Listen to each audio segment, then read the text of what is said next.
Glória a Deus. Tá? Se estiver melhorado. Som.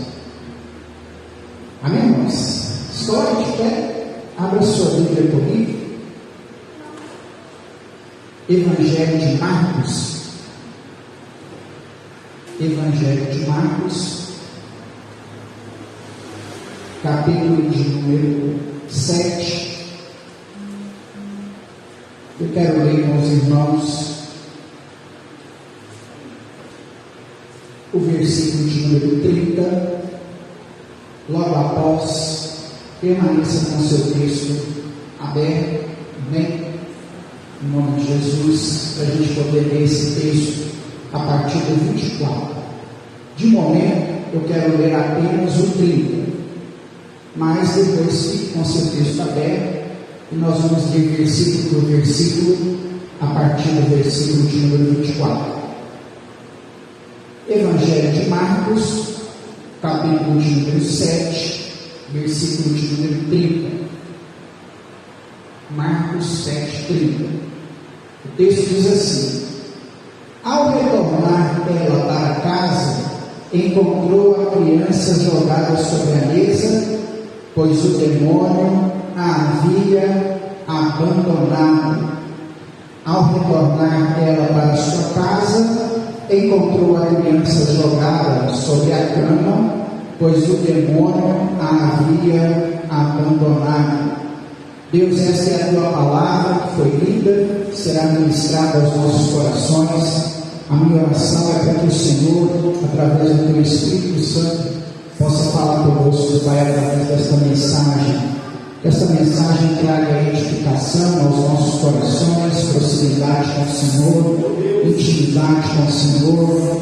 Em nome de Jesus, que nós não sejamos cansados aí, não sejamos vencidos aí pelo cansaço, mas que nós possamos receber o Senhor desta palavra nessa noite.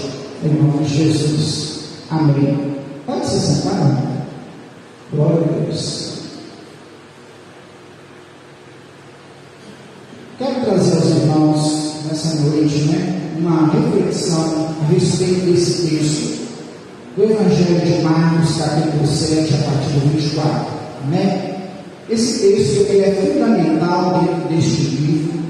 O Evangelho de Marcos foi, historicamente falando, o primeiro evangelho a ser escrito, embora na nossa Bíblia ele está em segundo, primeiro é Mateus, depois Marcos.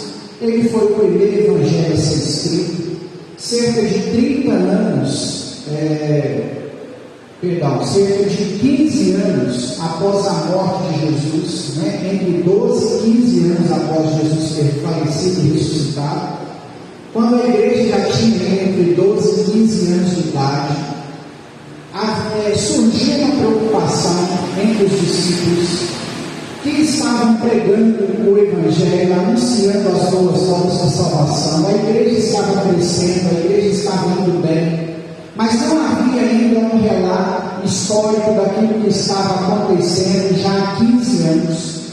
Então, um discípulo que tinha boa condição financeira, que havia se convertido pós-ressurreição de Jesus, tem a ideia de sentar, muito provavelmente, com um dos discípulos de destaque de Jesus, que era Pedro, e a partir de uma conversa com Pedro, esse discípulo, então, por nome de João Marcos, que aparece também em Atos dos Apóstolos, capítulo de número 13, vai escrever o seu evangelho na língua grega, vai escrever o evangelho de Jesus, segundo a sua lente, na língua grega, koiné, grego comum, para que as pessoas daquela região tivessem um relato histórico da sua língua e tivessem registrados e guardados ali de forma escrita os milagres, as palavras realizadas por Jesus.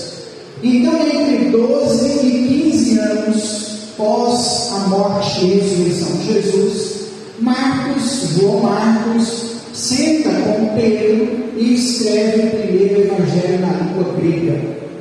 Esse evangelho ficou em segundo, ele foi para a segunda colocação na ordem, quando a Bíblia foi agrupada da Septuaginta Latina, como no cânon bíblico, do ano 500 depois de Cristo, pelo motivo seguinte: quando os judeus daquela época se depararam com o evangelho escrito em grego, aquilo foi uma aberração aos judeus radicais, que tinham um certo peso espiritual na sua língua hebraica e não aceitavam outra língua, principalmente para falar das coisas de Deus.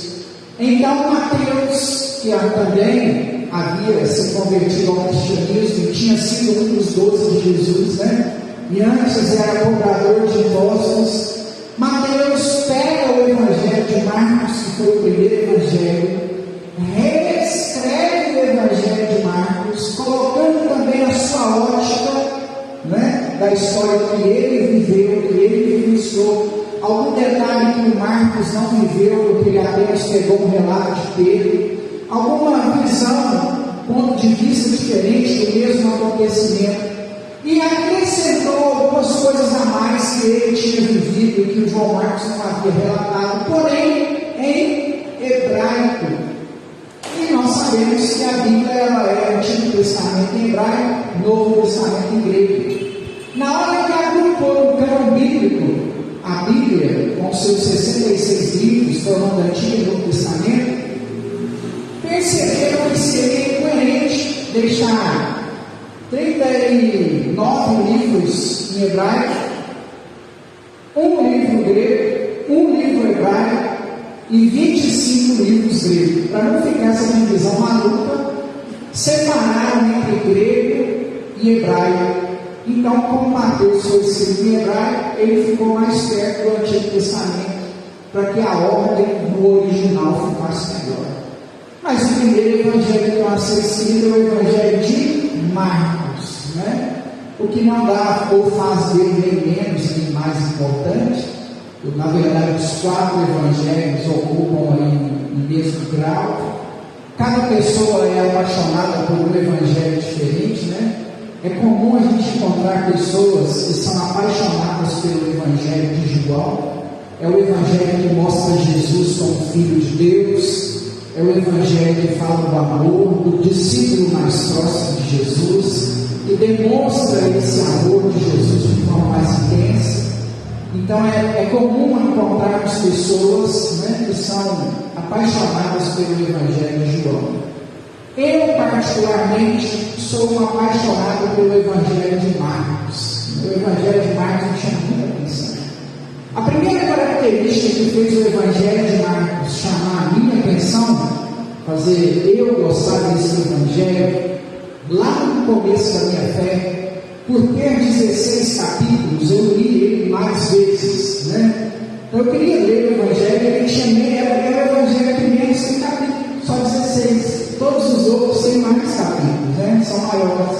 Então eu gostava, porque era a leitura mais rápida, no sentido assim, não preguiça de ler. Eu leio o evangelho de Marcos em 1, 2 dias, no máximo você lê o evangelho com 30 minutinhos hoje, 30 minutinhos amanhã, você lê o evangelho de Marcos. Então para mim ler repetidas vezes, eu gostava mais de ler o evangelho de Marcos. Tem uma informação que na época me chamou muita atenção sobre o evangelho de Marcos. O evangelho de Marcos aponta Jesus como servo. Nos 4 seres viventes de Apocalipse, lá os 4 seres viventes é uma menção do evangelho que proclama o Jesus, o Rei dos Reis. Nos 4 seres viventes do Apocalipse, o animal que representa o evangelho de Marcos é o boi. E Marcos apresenta um evangelho onde Jesus é servo o tempo todo. Então, a todo momento, a lente de Marcos sobre Jesus, a ótica de Marcos sobre Jesus é apontar um Jesus que serve.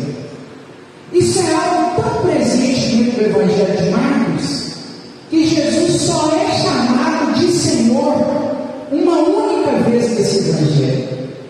E é justamente nesse texto que nós lemos. Por isso que eu disse no começo dessa mensagem que esse texto é fundamental para este evangelho, porque ele é o único texto, o único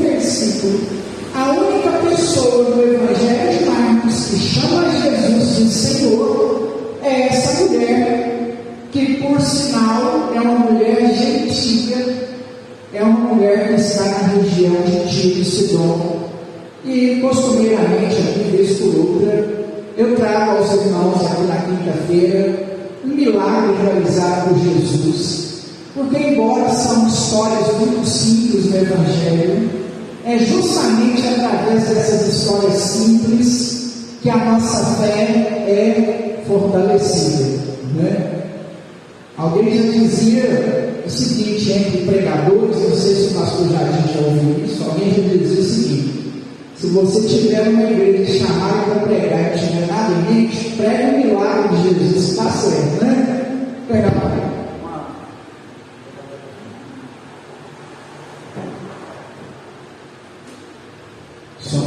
você pega lá o texto paralítico, do tanque de Betesda, aí vai sair alguma coisa na mensagem lá, né? O cego ali, a mulher com fluxo de sangue, o Jairo e tal, e vai dar uma mensagem pentecostal ali, o fogo vai cair, Deus vai falar, né? Então, entre os pregadores, há quem diga que é mais fácil pregar o milagre de Jesus. Eu, particularmente, não entendo apenas dessa forma.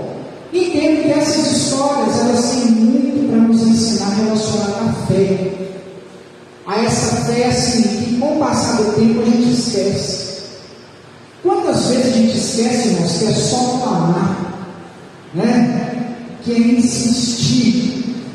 E mesmo quando a multidão te reprime, você fala: Jesus, filho de Davi, tem misericórdia. Né? Essa fé é simples.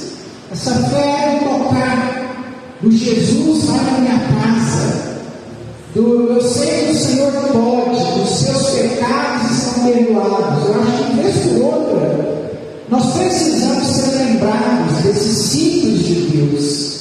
Às vezes erramos muito pela muita teologia, queremos explicar demais, e aí vai ficando flu demais. Embora eu sou apaixonado por teologia, às vezes nós queremos discutir assuntos grandes demais, entre aspas, não é que não devemos discutir, temos que discutir, mas deixamos de lado a fé simples, a fé do basta orar, do basta clamar, do Jesus se eu te tocar, né, de algo desse tipo assim mais prático.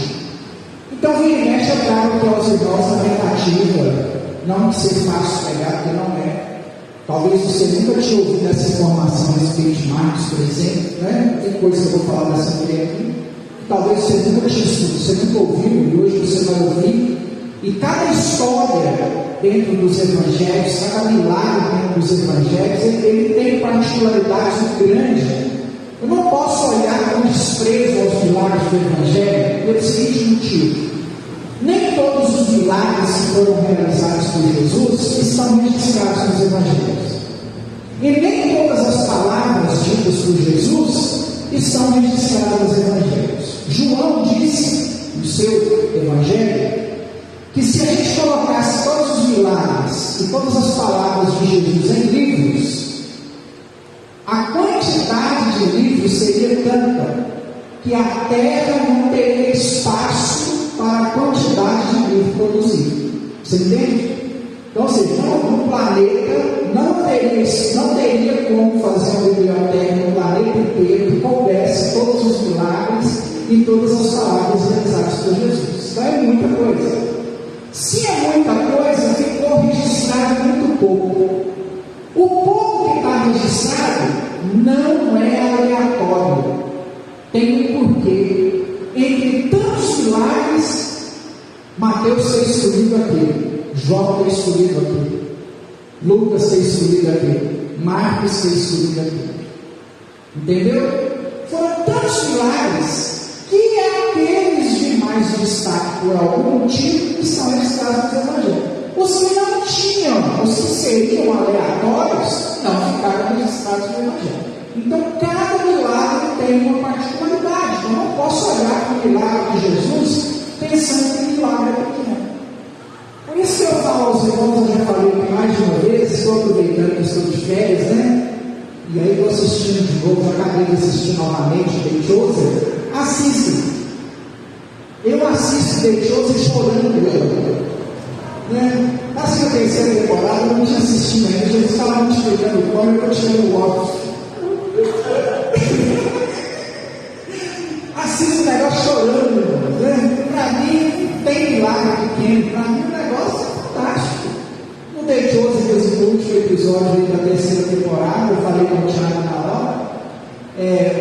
os 12 discípulos tinham outra função, sabe qual era? Grandes multidões, quem ficava por último não dava para ouvir, não tinha microfone, não tinha caixa amplificada. Sabe como que Jesus fazia? Isso é uma dada história que o The Chosen colocou na série, né? Um discípulo ficava a 50 metros de distância, que dava para ele ouvir o que Jesus estava falando.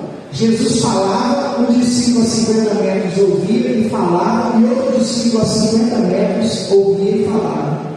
Assim ele alcançava 150 metros de distância das pessoas. Então o discípulo ficava lá só, tinha hora que ele tinha que replicar a mensagem de Jesus. Isso é fantástico, né? Por isso que eles aprenderam bem. E eles só escutavam, eles ouviam e repetiam. Por isso que o ensinamento foi muito profundo para eles. Então, eu não vejo lá como pequeno, principalmente esse da região de Tiro e Sidom. Vamos lá, porque senão o nosso tempo vai correndo ali, né? O relógio é o nosso inimigo. Além do diabo, a gente tem um relógio comigo. Marcos capítulo 7, versículo 24. Então partiu Jesus daquele lugar e foi para os arredores de Tiro e de Sidom. Entrou em uma casa e desejava que ninguém soubesse. Porém, não foi possível manter a sua presença em segredo.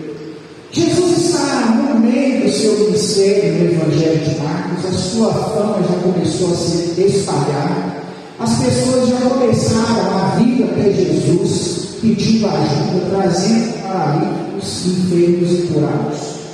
Uma observação importante para mim, para você, nessa noite, né? Não sei se você sabe, com exceção do dia que Jesus estava em Nazaré, todas as pessoas enfermas que foram levadas a Jesus durante o seu ministério terreno foram curadas. Nos dias de hoje, umas são curadas e outras não, por N motivos. Mas quando o Filho de Deus estava na terra, todos que foram levados diante dele com algum problema, foi curado. Por que essa informação é importante para nós? Imagina Jesus curando o dia inteiro. Põe a mão na cabeça de um, expulsa o demônio do outro, dá uma palavra para outro, pegou o pecado do outro, e entra um, sai outro. E as multidões iam para a porta da cidade para ver Jesus. Quando Jesus estava na casa de alguém abria o telhado, descia a pessoa por corda, e entra na cidade, tem gente, sai da cidade, tem gente, vai caminho da cidade, tem gente. Na hora que ele trouxe um desgaste físico, porque o Jesus que está ali curando, que é Filho de Deus, está ali como homem, não está ali como Deus, né? Depois ele disse em João, no dia do lava-pés, no momento que ele lavou os pés dos discípulos, na quinta-feira, né, antes da ceia, Jesus disse aos discípulos assim: obras maiores do que as minhas vocês farão. Ele não fez aquilo como Deus, ele fez aquilo como servo, ele era homem. E esse homem desgastava fisicamente. E aí chegou o momento que Jesus precisava de um descanso. Aí Jesus foi para uma região onde as pessoas geralmente eram inimigas dos judeus. A brilhante ideia de Jesus: vou para um lugar onde as pessoas me odeiam, onde elas não me querem. E saiu para a região de Tiro e Sidom. Entrou em uma casa e tentou fazer com que ninguém soubesse que ele estava lá. Eu não estou sendo demagogo, nem fazendo apologia a mim mesmo, mas não se iluda, viu, meu irmão? Ministério cansa, fadiga, exausta, às vezes mais do que um serviço braçal. Muitas vezes, para mim que trabalho nos dois serviços, pastor Jardim também aqui, às vezes trabalhar lá fora é mais fácil do que fazer o serviço da igreja. É mais fácil do que fazer o serviço da igreja. Ministério cansa. E até Jesus, uma hora, chegou a uma exaustão ao ponto dele querer ficar sozinho, se retirar com os seus amigos. E é isso que vai acontecer aqui no capítulo de número 7. Jesus vai até a região de acontecer um milagre. Por que aqui vai acontecer um milagre? É necessário, por isso que esse milagre está aqui, que as palavras de Jesus, os ensinamentos de Jesus, a fama, alcançassem também os gentios. Por isso que Marcos vai relatar a passagem de Jesus em Jerusalém. Por isso, sabe por quê? Porque alguém precisava deixar registrado que o Evangelho chegou, a graça alcançou também os felizes, os gentios. Eles também creram, eles também receberam, e eles vão ser fundamentais depois para a expansão do Evangelho. Versículo de número 25. De fato, assim que ouviu falar sobre ele, como é maiúsculo, certa mulher cuja filha pequena estava com espírito imundo, chegou e atirou-se aos seus pés. Então Jesus foi para a região de Tiro e Sidom, e lá na região de Tiro e Sidom, ele tentou ficar omisso. Mas uma mulher, sabendo que ele estava lá e tendo uma filha com espírito imundo, foi procurar. A única atitude estranha aqui nesse texto é a mulher procurar Jesus. A filha do espírito imundo não é uma informação estranha aqui. Nós estamos falando de um povo pagão que consagraram seus filhos a deuses pagãos e chamaram demônios para a vida de seus filhos, e às vezes sofriam perturbações a vida inteira por causa desse mal que eles mesmos corriam atrás. E é claro, como os próprios escribas e fariseus apontaram para Jesus em alguns momentos, é impossível expulsar Beelzebul pelo poder do próprio Beelzebul. O demônio não expulsa o demônio. A mulher ficou sabendo que alguém diferente estava na cidade. Alguém que não acreditava nas mesmas coisas que ela acreditava. Alguém que estava realizando milagres pela Judéia e de alguma forma a fama chegou na região de Tiro. E essa mulher foi até Jesus. É o que eu falo aos irmãos aqui, da gente lembrar muitas vezes daquilo que é simples. Irmãos, tem hora que o ímpio acredita mais em Jesus do que nós que estamos na igreja. Às vezes o ímpio te pede oração com mais fé do que você ora pelos seus próprios problemas. Às vezes por coisas consideradas simples por você, você nem ora. Ah, vou incomodar Deus com isso, não, vou aceitar, tá bom. Mas o ímpio, por causa de uma coisinha pequena, ele te procura e fala assim: ó, estou passando esse problema aqui para Deus agir. Nós precisamos, irmãos, na simplicidade da nossa fé, lembrar de levar os nossos problemas àquele que tem solução para nós. Nós não temos que sofrer com os nossos problemas sozinhos. Nós não temos que passar pelas nossas adversidades sozinhos. Nós servimos a um Deus que está prestes a ouvir o nosso clamor e atender a nossa oração. Às vezes o ímpio acredita que se ele for lá em Aparecida do Norte, acender uma vela para a estátua de barro que foi encontrada no fundo do rio, algo vai acontecer na vida dele. E muitas vezes nós que servimos ao Deus verdadeiro, ao único Deus verdadeiro, deixamos de orar a Ele pelos nossos problemas. Quantas vezes o ímpio tem mais fé do que nós? É por isso que nós temos que lembrar dos simples de Deus. Muitas vezes estamos sofrendo porque não levamos o nosso sofrimento para Ele, como é mais. Essa mulher levou o sofrimento para a pessoa certa. Ela atirou-se aos pés de Jesus. A mulher era grega, diz o versículo 26, de origem sírio-fenícia, e implorava a Jesus que expulsasse o demônio dela. A mulher era grega e sírio-fenícia. É para demonstrar que a mulher é gentia, sem nenhuma linhagem judaica. Uma mulher que não tinha nada a ver com o que estava acontecendo. Mas ela atirou-se aos pés de Jesus e implorou para que a filha dela fosse bem.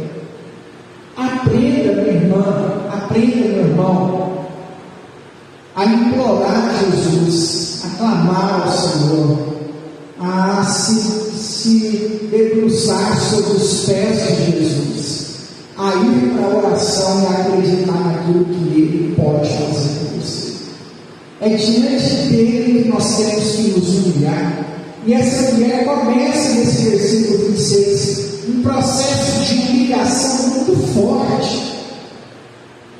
Mesmo sendo grega, mesmo sendo sírio-fenícia, mesmo não tendo nada a ver com a história, ela vai até onde Jesus estava se escondendo, se atira aos pés do Senhor e implora pela cura. Implorar porque essa mulher chorou, soluçou, rastejou, falou: não tenho outro lugar para ir, nós não temos mais ninguém a recorrer. Não é o vereador que vai te socorrer, não é o prefeito da cidade que vai te socorrer, não é o deputado que você conhece, não é o influencer digital que vai te socorrer. Em algumas situações, a única pessoa que vai te socorrer é Deus. Não é o agiota, não é o empréstimo de banco, não é o menor limite do cartão, essas coisas, irmão. Nós precisamos aprender a correr para os pés daquele que tem solução para nós. Jesus não é só um motivo de uma boa palestra que nos traz à igreja. Jesus está vivo. Ele ressuscitou, Ele operou e continua operando. Apocalipse diz que Ele era, Ele é e Ele sempre será o mesmo ontem, hoje e eternamente. É o nosso Deus. É a Ele que nós temos que implorar, meu irmão. Mesmo que nós tenhamos que nos humilhar, rastejar os seus pés, dobrar os nossos joelhos, passar uma humilhação, que é o que vai acontecer com essa mulher agora. Só se humilhar estava pouco. Jesus vai pedir algo mais dela. Sabe por que Jesus vai pedir algo mais dela? Jesus vai pedir algo mais dela porque ela não é judia. E para o gentil, o preço nesse momento eu precisava ser um pouquinho maior. Versículo 27, mas Jesus explicou. Aquele dia eles pegou ele, né? Jesus explicou. Eu imagino Jesus assim, todo cauteloso, dá uma explicação. Deixa primeiro que os filhos se alimentem, até ficarem satisfeitos, pois não é justo tirar o pão do filho e lançá-los aos cachorrinhos. Irmão, Jesus vai rebaixar essa mulher a que quiser. Judeu e gentil não dava certo. Esse povo era inimigo. O judeu era tão inimigo de quem morava em Tiro e Sidom, que havia uma expressão a qual o judeu mencionava quem morava na região de Tiro e Sidom. Irmãos, com todo respeito, né? Até o nosso irmão viu? Com todo respeito, não é uma zoação, é só uma explicação. Aqui na Rua da Prata, quem nasce em Luz, quem nasce ali nos Esteiros, em Luz, como é que o pessoal de Rua da Prata chama? É vermelho, não é vermelho? O camarada mora em Luz, aí fala assim, lá no pé vermelho, lá em Luz, lá nos Esteiros. Se falar em latim, né? Está filmando, ele vai ter que parar. O pessoal vai ter vermelho, né? Não é uma expressão de crítica, o pessoal é igual o meu, nem pode caçar briga, né? É só uma brincadeira mesmo, uma situação. Quem morava em Tiro e Sidom era chamado pelos judeus de cães. Agora você entende a frase de Jesus? Jesus vira para essa mulher e fala assim: vocês são cães. Para mim, judeu, para minha raça, para o meu povo judeu, nós chamamos vocês de cães. Eu não posso tirar o que eu estou tirando do filho e dar para os cachorros, que são vocês. Jesus colocou essa mulher a partir de zero. Mandou essa mulher no fundo do poço. Irmãos, eu não quero que isso aconteça com nenhum de nós. Mas vão existir momentos na nossa caminhada que o Senhor vai nos levar ao fundo do poço. Não é o diabo, não é o capeta, não é o seu pecado. Jesus vai segurar na sua mão e vai levar você lá no fundo do poço. Não vai soltar sua mão ali. Ele vai levar você lá no fundo do poço e vai falar com você assim: é aqui que eu quero estar. Para ver qual é a sua reação, qual é a sua fé. Porque na hora do fundo do poço é que nós mostramos para Deus aquilo que nós verdadeiramente acreditamos. Se eu fosse aquela mulher, talvez, se você fosse aquela mulher, talvez, você falaria assim: vai te tratar, sei o seu povo. Você ia falar igual o Nilo falou comigo ali, ó. Não fala não, você está gastando brinco. Você ia falar assim: você está me chamando de bebedeira?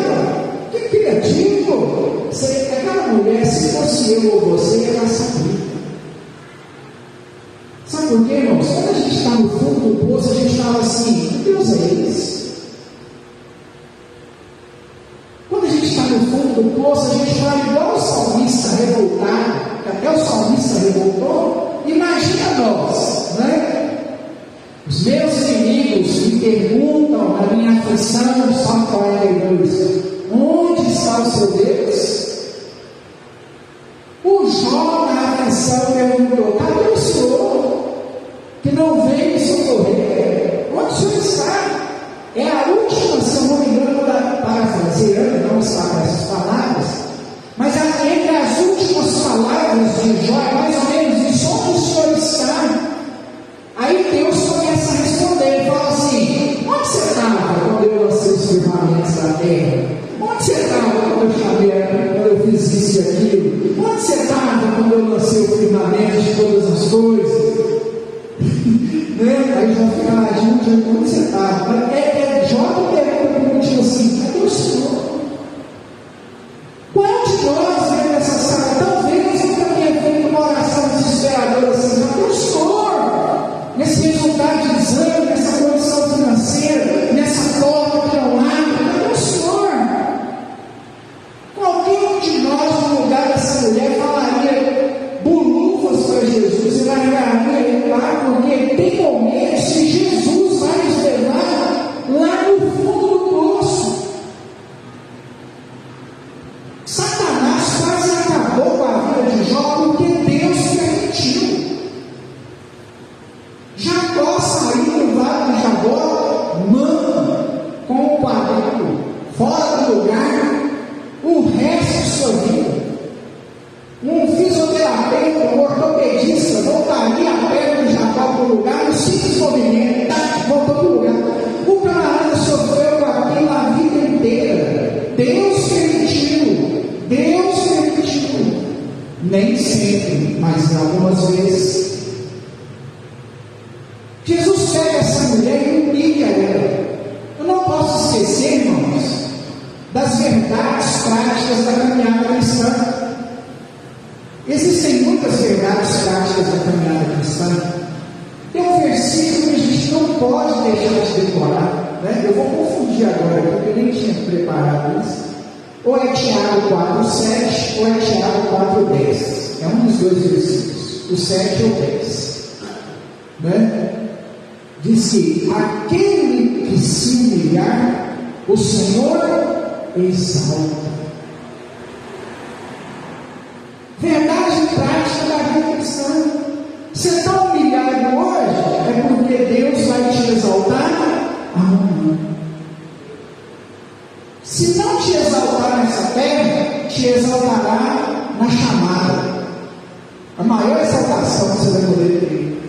Se aqui nessa terra só for problema, dificuldade, miséria, quando se fizer chamar o seu nome, você já pensou? Vai chamar Alzemir. Talvez não vai chamar Bill Clinton, Madonna, Shakira, Zé Cristiano, Chitãozinho Chororó, mas vai chamar Yolanda. Você quer exaltação maior que essa? Não vai chamar lá o dono da Tesla, o mais rico do mundo, fugiu o nome, Elon Musk. Talvez, não sei se ele é crente, né? Fazendo um julgamento errôneo aqui. Talvez no dia da chamada não vai falar Elon Musk, mas vai falar Joaquina Paixão Morim. Já falou? Senhor, estou aqui. Amém? Não sei se vai falar Cristiano Ronaldo, Messi, Neymar, mas vai falar Milton, Marcelino. Opa, Senhor, toda a minha vez, aleluia. Que exaltação maior que essa? Aquele que se humilhar, se vai exaltar. Você está em estado de humilhação, como se diz lá em Paradinhas, fica pianinho, tranquilo. Deus vai te exaltar. O Senhor conduz essa mulher em estado de humilhação, no versículo 27. 28 diz assim: ao que replicou-lhe a mulher: sim, Senhor, mas até os filhotes dos cães debaixo da mesa comem das migalhas das crianças. Então declarou: por causa dessa tua resposta, pode ir em paz, o demônio já saiu de sua vida. No estado de humilhação daquela mulher, o que ela fez? Se localizou. É aqui que eu estou. Eu tenho que saber o momento de vida que eu estou vivendo. Eu tenho que identificar o momento de vida que eu estou vivendo. De continuar acreditando que Deus vai fazer alguma coisa. Sabe por que a resposta dessa mulher? A resposta dessa mulher é o seguinte: eu sei que o Senhor pode. Eu estou diante da pessoa certa. Eu estou diante daquele que tem todo o poder. Eu não vou desanimar. Eu vou perseverar. Essa frase é uma frase de perseverança, de insistência, de algo que poderia acontecer e mudar. E olha que fator interessante, porque eu disse que qualquer um de nós talvez não aceitaria Jesus chamando a gente de cachorro, chamando a gente por adjetivos desqualificativos, né? Não aceitaríamos. Essa mulher aceita a humilhação. E esse é o milagre da vida dela. Você percebeu a resposta de Jesus? Por causa das suas palavras, o demônio saiu de sua vida. Por causa das palavras dela. Porque ela aceitou aquele momento. Ela superou a humilhação. Ela perseverou, ela insistiu. E isso fez um milagre alcançar a vida dela.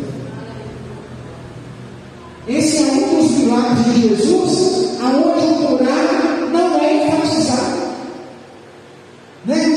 Ninguém viu essa pessoa ser curada e bateu palma. Eu digo a um porque o servo do centurião é o filho do centurião lá. Senhor, não precisa ir lá em casa, não uma palavra para o Senhor mandar, vai ser curado. Eu nunca vi em Israel toda fé. Ninguém viu esse menino ser curado, a não ser quando ela chegou em casa. Ele fala naquele momento, essa mulher é a mesma coisa. O ápice da história aqui não é o curado. O ápice da história aqui é a mulher que tinha um problema, que buscou solução na pessoa certa, que foi humilhada, que aceitou o processo de humilhação, que perseverou para que o milagre acontecesse. Irmãos, não sei se vai acontecer comigo ou com você, ou já aconteceu, e nós podemos olhar para trás e perceber que histórias assim já aconteceram, né? mas em algum momento da nossa caminhada nós precisamos ou precisaremos desses segredos para que o milagre nos alcance. Então, talvez hoje lá no seu serviço estão te ligando. Se preocupa não, vão te exaltar. Vão te exaltar. Só para finalizar, tive uma lembrança aqui, né? Eu lembro quando eu comecei a trabalhar na serraria lá em Pará de Minas. E aí o serviço lá foi arrumado pelo meu tio que já faleceu. E eu entrei na oficina para na oficina, ajudar a pegar alguma coisa, né? Para ajudante, né? E aí eu lembro que eu trabalhei lá uns dias, aí o meu patrão pediu minha carteira para poder assinar. E os filhos dele trabalham com ele lá até hoje. Um dos filhos dele começou a gritar na oficina: só vai contratar o Thiago. Não presta nem para ajudante, tem que caçar uma pessoa melhor, eu não posso contratar o Thiago. E aquele homem não me enviou. E eu lembro que o serviço que eu estava fazendo, eu estava fazendo assim chorando. Eu já era crente, né? Eu me converti. E aí entrei nesse serviço. E aí eu, escutando aquele desabafo lá, e o pai dele falando assim: não, eu vou contratar ele sim, eu vou dar oportunidade para ele. Eu fiquei: não pode. E foi algo assim muito ruim, né? Os anos foram passando, eu fui muito humilhado na política. Os anos foram passando, com muita dificuldade eu fui aprendendo. Até quando eu saí de lá, eu já fazia sozinho, né? Portando porta, janela, que eu usava muito naquela época, hoje é muito blindex, né? E aí eu saí de lá para ir para o seminário. Eu lembro quando eu fui sair de lá para ir para o seminário, esse homem que não queria que me contratasse, me implorou para ficar. Aumentou o salário na época, disse: olha, você virou um excelente profissional, não sai. Precisamos de você. Tentou fazer chantagem comigo: você vai com sua mãe, com duas meninas pequenas e tal, para correr atrás de negócio de igreja, você é doido, lavaram sua cabeça, lá fizeram uma lavagem cerebral. E aí eu saí. Há um tempo atrás alguém falou comigo assim: Tigrão, você trabalhou um ano atrás, mais ou menos. Tem uma foto sua pregada no curral lá, o pessoal falou: sei lá ver. Aí, quinta-feira da semana passada, eu fui levar minha sogra embora, aproveitei quase metade do caminho, fiz a rua para chegar na minha mãe, e fui na casa da minha mãe, almocei com a minha mãe, né?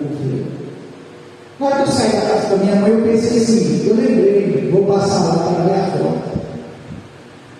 Irmãos, a serraria deve ter uns 40 anos na cidade. Tem um mural na cidade, na serraria lá na entrada, no hall de entrada lá, na serraria grande, tem um mural com vários documentos assim: primeiro orçamento, alvará de licença, curso do menino lá, que é o filho do dono, né? Que é o serraria, de engenheiro, não sei o que e tal. E no meio desse documento, 40 anos de história, tem foto de um funcionário lá. A minha foto. 40 anos, quantos funcionários passou, quantos serralheiros passou nessa empresa? Eu saí de lá em 2002, há 21 anos atrás. A minha foto está no mural da empresa. Na hora que eu cheguei lá, ele não me conheceu, era o moço que não queria me contratar. Ele não me conheceu. Aí eu me identifiquei para ele e falei: não acredito que é você não. Você é só eu. Vem cá, levantou, eu vou aqui sua foto com você. E era eu mesmo. Tirei uma foto, tinha negócio de dobrar chapa, aí a foto estava no mural.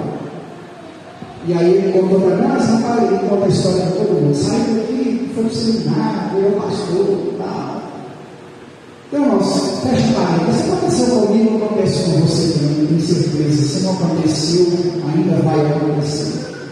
Porque Deus às vezes nos conduz a momentos de humilhação, mas Ele vai nos exaltar lá na frente. Com certeza. Aprenda aí com esses milagres, em nome de Jesus. Amém? Você pode aplaudir o Senhor por isso? Glória a Deus. Coloca de pé, vamos orar. Senhor, muito obrigado por estarmos aqui nessa noite. Te agradeço pela vida dos irmãos. Te agradeço, Pai, por esse momento, na tua presença, por esse culto, por essa palavra. Te agradeço, meu Deus, pelo louvor. Te agradeço pela vida de cada um dos irmãos, das irmãs que aqui estão. Que a tua bênção, que o teu poder possa continuar nos alcançando, em nome de Jesus. Tua graça seja derramada sobre as nossas vidas, ó Pai. Essa é a nossa oração, em nome de Jesus. Amém. Meu irmão, que o Senhor te abençoe e te guarde. Que o Senhor resplandeça sobre ti o teu rosto e tenha misericórdia de ti. Que sobre ti o Senhor levante o rosto dele e te dê a paz, em nome de Jesus. Amém? Cumprimente seu irmão da esquerda e da direita, com a graça e a paz do Senhor. Desejo para ele um fim de semana abençoado. Lembrando as irmãs, sábado tem projeto de obras.